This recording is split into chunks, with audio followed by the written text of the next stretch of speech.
क्या इस बार पीएनएसटी का पेपर टफ आएगा? एनसीईआरटी से कितना आएगा और कितना एनसीईआरटी के बाहर आएगा? प्रीवियस ईयर क्वेश्चन करना इंपॉर्टेंट है या नहीं? जीके और जीएस में क्या पढ़े क्या नहीं पढ़े? Welcome back dear students. तो एक काफी ज्यादा क्वेश्चंस जो कॉमन स्टूडेंट्स का आ रहा है वो है, सर क्या पीएनएसटी का जो पेपर है उसका लेवल क्या रहने वाला है?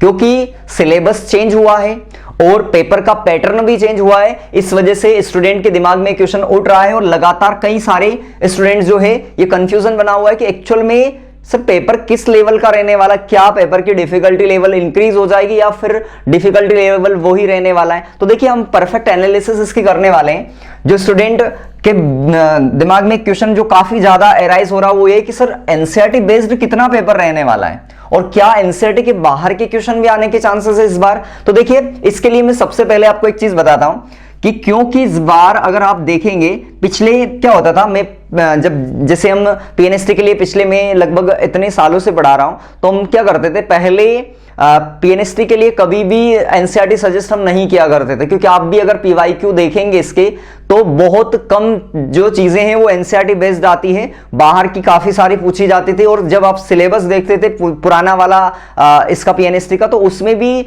अधिकतर बाहर की का ही सिलेबस था, एनसीईआरटी बेस्ड ज्यादा सिलेबस नहीं था। पर अब क्योंकि पिछले 2-3 साल से जब एमपी बोर्ड के अंदर एनसीईआरटी को इंट्रोड्यूस भी किया गया है, अब एनसीईआरटी ही चलती है एमपी बोर्ड के अंदर भी, पहले एनसीईआरटी नहीं चला करती थी।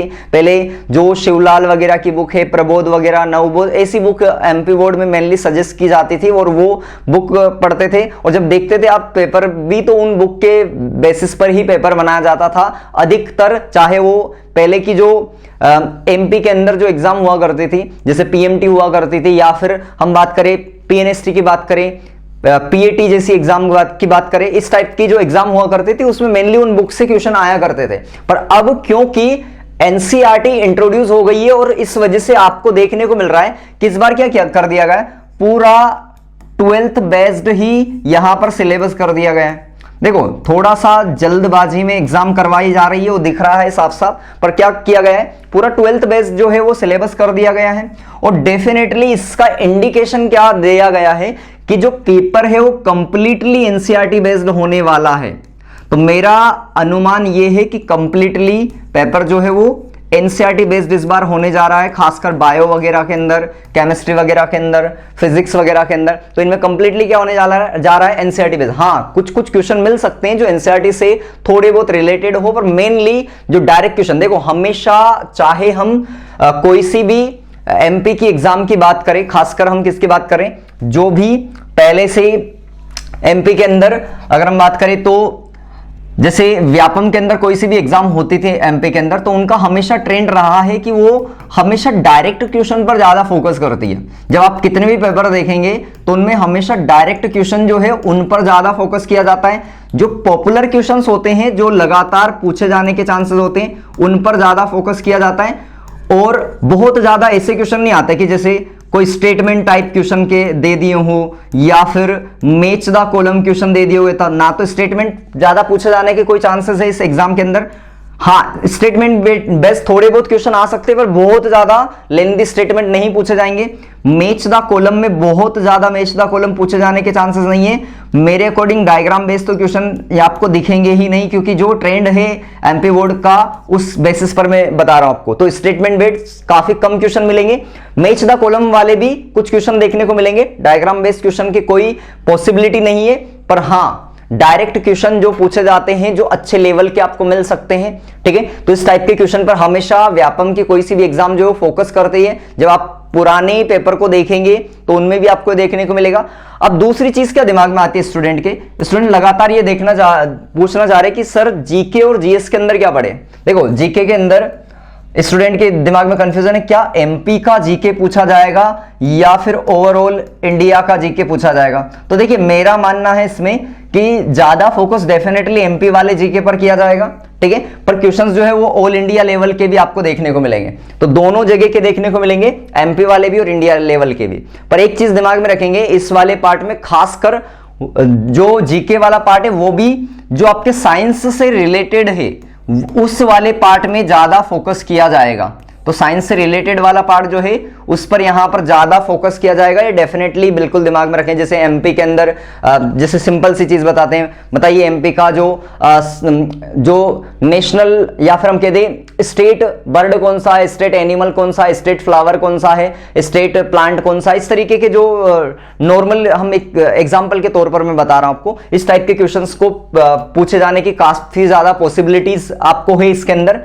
तो इस वजह से यहां पर क्या किया गया, जीके और जीएस को भी इंट्रोड्यूस किया गया। तो एमपी का प्राइम फोकस आपको करना है, पर उसके अलावा क्या करेंगे आप, ऑल इंडिया लेवल का भी जो जीके है वो डेफिनेटली थोड़ा जरूर पढ़ेंगे। तो दोनों के पूछे जाने के चांसेस है। प्राइम फोकस आपको पेपर के अंदर किस पर दिखेगा, एमपी वाले जीके वाले पार्ट पर, जब हम जीके की बात करें तो। उसके अलावा एक जो कॉमन क्वेश्चन है स्टूडेंट का वो क्या है, सर पीवाईक्यू क्वेश्चंस को सोल्व करें या ना करें, और पीवाईक्यू पीवाईक्यू क्वेश्चन का क्या कोई मतलब रह गया है, क्योंकि पेपर का सिलेबस यानी कि एग्जाम का सिलेबस चेंज हो चुका है, उसका पैटर्न चेंज हो चुका है। तो देखिए कोई सी भी एग्जाम में पीवाईक्यू, उस पर्टिकुलर एग्जाम में भले ही पूरा सिलेबस चेंज हो गया हो, बट पीवाईक्यू हमेशा उसके ट्रेंड के बारे में एक इंफॉर्मेशन देते हैं। तो ध्यान रखेंगे पीवाईक्यू जो उसके सिलेबस या फिर हम कहते हैं पेपर के पैटर्न के बारे में, पेपर के पैटर्न के बारे में हमेशा वो एक सही आंकड़ा देते। सिलेबस तो यहां पर चेंज हो चुका, पर पैटर्न हमेशा वही फॉलो किया जाएगा। जो क्वेश्चन जिस टाइप के क्वेश्चन पूछे जाते एकदम से वैसा नहीं कर देंगे कि एकदम से पेपर आपका नीट लेवल का बनाने वाले, तो ऐसा बिल्कुल भी नहीं होता है। किसी भी एग्जाम में एकदम से कोई चीजें चेंज नहीं होती है, और इस एग्जाम में भी हो सकता है 1-2 साल में आने वाले टाइम में पूरी चीजें चेंज हो सकती है, पर अभी इस साल नहीं की जाएगी क्योंकि स्टूडेंट को टाइम नहीं मिला है। केवल और केवल 1 महीने का टाइम मिला है स्टूडेंट को, और इस वजह से पेपर की अगर मैं एग्जैक्टली बात करूं तो मुझे लगता है जो पेपर का लेवल है, पेपर का लेवल जो है वो बहुत ही मॉडरेट लेवल रहने की पॉसिबिलिटी बहुत ज्यादा है। ना बहुत ज्यादा इजी पेपर बनेगा आपका, ना ही बहुत ज्यादा हार्ड पेपर बनने वाला है। तो मॉडरेट पेपर देखने को मिलेगा आपको, ठीक है। जीके की अगर हम बात करें, इंग्लिश की बात करें, फिजिक्स की, केमिस्ट्री की, बायोलॉजी की, बायोलॉजी, केमिस्ट्री, फिजिक्स तीनों डेफिनेटली एनसीईआरटी बेस्ड आपको देखने को मिलेंगे, डेफिनेटली एनसीईआरटी बेस्ड देखने को मिलेंगे।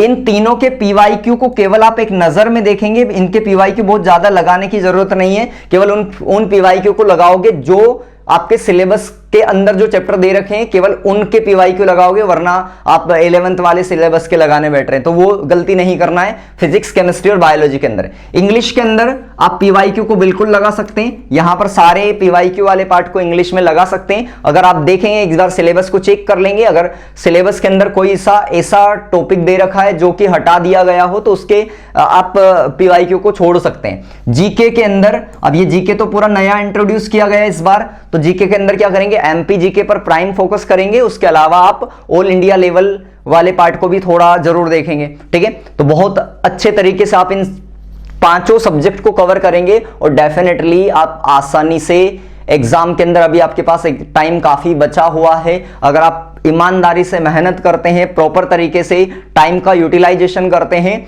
तो डेफिनेटली आप इस बार सिलेक्शन ले सकते हैं। अगर आपको इंफॉर्मेशन अच्छी लगी हो तो जरूर बताएं, कमेंट बॉक्स में बता सकते हैं। और कोई भी आपकी अगर कोई भी इंफॉर्मेशन इस एग्जाम से रिलेटेड या कोई सा भी जानना चाहते हैं तो डेफिनेटली आप कमेंट बॉक्स में कमेंट करें। मिलते हैं नेक्स्ट इंपॉर्टेंट वीडियो में।